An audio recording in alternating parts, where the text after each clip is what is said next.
ম্যাডামের তো এত দেরি করার কথা ছিল না, মাত্র 4 দিনের কথা বলে গেছে। 16 ডেজ হয়ে গেল। আমিও ঠিক বুঝতে পারছি না, আমার রিলেটিভের শরীরটা খুব ভালো না তো, কিন্তু এখন যে কতটুকু খারাপ তাও বুঝতে পারছি না। কোনো খবর টবরও দিচ্ছে না। আপনি যদি বলেন আমি গিয়ে দেখে আসতে পারি। মহব্বত, আপনি আজ আসুন, কোনো খবর টবর হলে আপনাকে জানানো হবে। পাটা একটু টেনে দিতে হবে, নইলে তো ব্যথা সারতে অনেক দেরি হবে আপনার।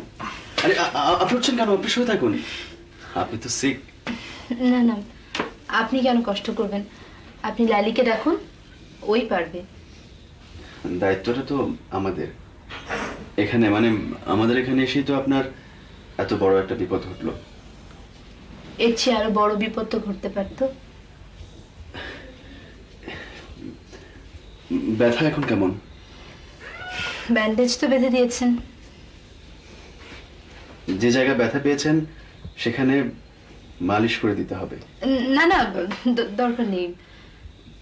মা বলেছেন।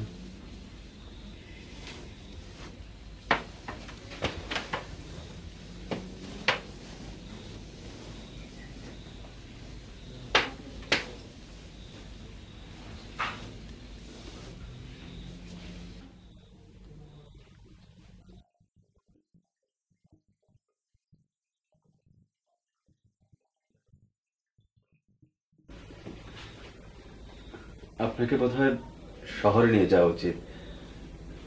পায়ের যদি কিছু হয়ে যায় তখন? তখন আপনার ডিসিশন গ্রহণটা সবার কাছে অ্যাকসেপ্টেবল মনে হবে। আমার ডিসিশন গ্রহণ?